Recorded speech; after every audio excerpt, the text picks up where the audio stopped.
So recently I asked you guys on Twitter to send me your most unpopular Formula 1 based opinions, and I just know, knowing F1 Twitter, if you're not on it by the way, it's a lovely place to be. There's going to be some absolute corkers, and I can't wait to react to them for you today. Let's get into this. I mean, to be fair, before I even tweeted this out, I myself maybe put out an unpopular opinion with my tier list, but we don't talk about that anymore. Moving on. Don't hate me, but I don't think Rick and Norris will be funny as everyone thinks. Rick is too cool to do the really dumb stuff, and I think he'll batter Lando on track.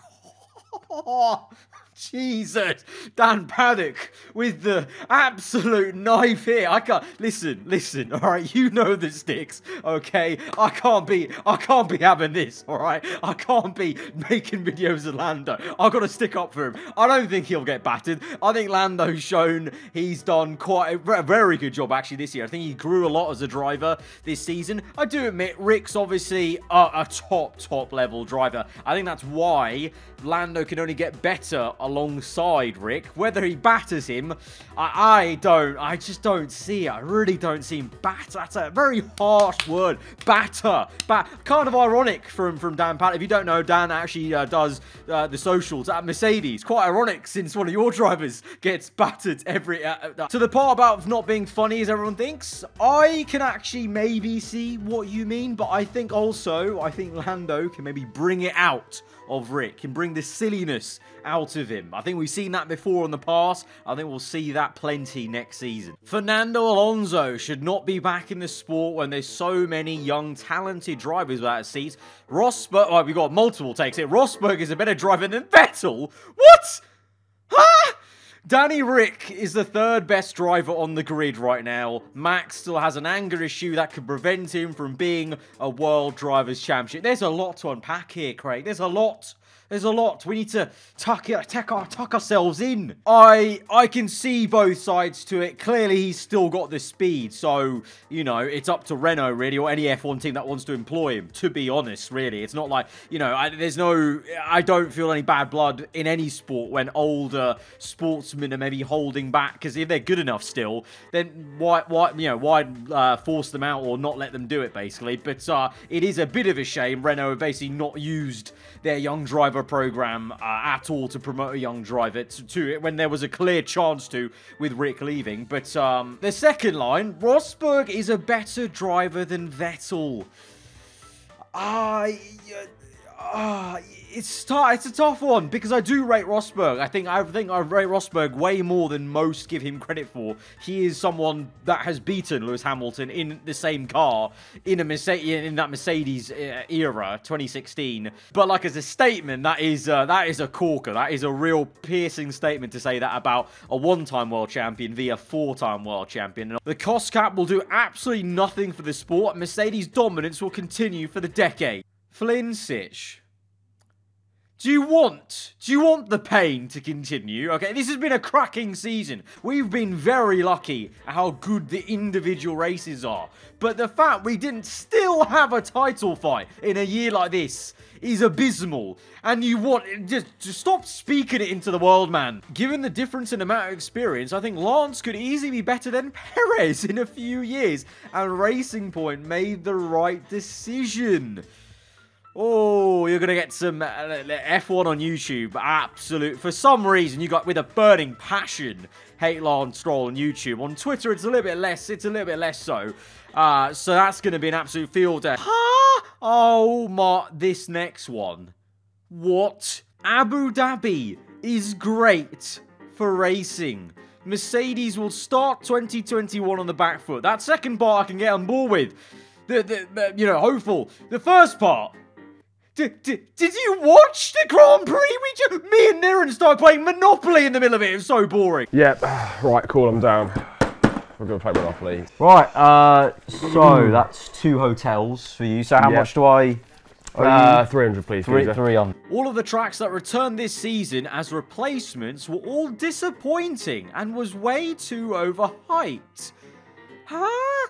Overhyped? I don't think they're necessarily overhyped. I think there was a general good level of hype. I feel. I think definitely there were. What races? I'm trying to remember them. I can't even remember them. That's how little I remember the races. What was it? Mugello. That was pretty exciting because of the safety car restart. But apart from that, to be fair, yeah, I mean, it wasn't blistering, was it? But let's look at other replacements. Turkey. That was, I mean, because of the rain, it might have been a different experience in the dry, but I think that was an absolute banger. That was, yeah, I don't think that was overhyped at all. Sochi is a fun track. Fan _ racing. What have you been smoking? Because it seems very good. Can you have a link up, please? Oh, we got some more people smoking some great stuff. What is it? Williams, Constructors' Title winner, 2022 season. What? Okay, we're just being silly now. What are we doing here? Bottas is the best driver on the grid for 2021. Listen, this can't run. This man had to actually fight for second place in the championship against a Red Bull when he's in what might be one of the best F1 cars ever made. No, not running. Wash, he should be out of here. If I was in charge, he wouldn't be on the grid. He would have left 3 years ago. What is this? Okay. Clearly this man was with the two other people before. Giovinazzi can be a world champion one day. This ain't F1 my driver, man. Magnussen was one of the most talented drivers on the grid. The only race this season where his car was actually working, he secured points and held McLaren behind him on track in a much slower car. Had he been in a better car, he would have been the best of the rest, fighting Norris and Rick. Huh? Okay. I don't know about that one, Chief. I don't know. I will admit, it was a good drive. It was Hungary. It was very early on in the season. It seems like absolute years ago now that the Hungarian Grand Prix. That actually feels like a different year. That doesn't feel like 2020. It was a while ago. I don't know about that. I don't think they would be getting rid of him. Let's say that. If he had more talent to give and he had more to show, I think they feel like there's more promise with two youngsters rather than him. Although, to be fair, one of the youngsters they're getting in, I'd rather have Magnussen than him. I think you can guess which one it is. The new 2021 regulations, I'm going to guess you actually mean the 2022 ones now, are meh. I get the whole entertainment value in order for overtake / excited. The cars should be getting faster and faster each year, not slower. The current cars are absolute monsters and deserve to keep going from a technical standpoint. This is tricky to react to, because in some ways, I do agree, actually. You know, F1 is meant to be the pinnacle, but at the same time, logically, you think the cars are getting so quick. They're actually getting too quick. Let's forget about the entertainment, the overtakes. They're actually getting too quick for some circuits. Obviously, you can debate if that's a good thing or a bad thing. Obviously, it's still a spectacle of how good the cars are, but in many regards, they're starting to outgrow a few circuits, and they definitely will if they're not slowed down in a few years. At the same time, I can see what you're coming from. It's why we moved to the 2017 to now specification of F1 cars from 2016, because we wanted them to be, you know, a bit wider like they used to be back in the old day, and kind of more punchy, more sporty, way more downforce, which we've achieved. Monaco should be removed from the calendar permanently. I know a lot of Monaco fanatics that are not going to like that. For racing, let's all admit, it is horrendous. It's Monaco. That's the whole point of it. It's the one of the narrowest street circuits ever. I still think you turn up to Monaco as an F1 fan. If you're in the know, you turn up to the race weekend watching Saturday as if Saturday is Sunday, and then Sunday is like just Friday practice or whatever. Like, no, like, you know the results probably pretty much from Saturday. Saturday is the exciting day. The qualifying, I don't think you actually get, like, that's one of the top tier qualifyings of the year, no matter what. I think Monaco on a Saturday. So, removed from the calendar, I would really miss it on a Saturday. Sunday, though, I think, I'm with you, actually, to be honest. Charles Leclerc will never win a world championship. Listen, right now, Hamilton's got it unlocked. But as soon as this man retires, I think all bets are off. I think we're going to really finally see what Verstappen, Leclerc's, the other drivers are worth, really. Never win a world championship. I don't know, but at the same time, in the past, there have been drivers that you would say maybe deserve to win a championship and never did. F1 is a cruel sport. Sometimes the best people do not actually get what they deserve, unlike other sports where, you know, always the cream rises to the top. Because, you know, there's things like reliability issues, or, you know, not working out with your team, or the car not being good enough, obviously. But Leclerc, I don't know. Like, obviously, it's the golden boy effect of Ferrari, so you kind of expect him to do it in the future. But I guess we'll see.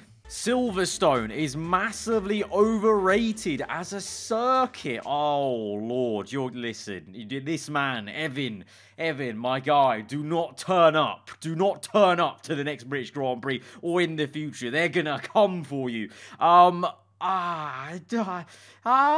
This can't stand. This massively overrated. Against what? Other circuits there? It's literally one of the top 5, I think. George Russell is overrated.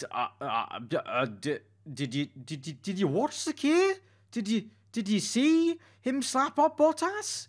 And we're going to end off on this one. Hashtag Debbie Downer. 2022 won't be the big shake-up people hope for. Mercedes has the most competent people and the best structure. Why wouldn't they nail the new regulations yet again? People are banking on the team succeeding and Merc failing. Nothing indicates that. It's a sobering opinion, that. A sobering one, because I think everyone literally is hoping for the opposite of that. I might need to start watching, what's on? Table tennis, ping pong. That's it. That's actually the same exact sport, isn't it? Oh my god. I'm actually so in crisis that I just said the same sport twice. I'll watch croquet or cricket or so. I'll go watch something if 2022 is not the shake-up we've been wanting, because I don't think I can take the anguish anymore every year. Is it worth it? Is it worth going through this anguish every week? But anyway, guys, that has been some of the most unpopular Formula 1 opinions. If you guys want me to do this in the future, then let me know in the comments below. And be sure to smash that like button. If you're only around here, then do get subscribed for weekly Formula 1 content. And I'll see you guys next time. Goodbye.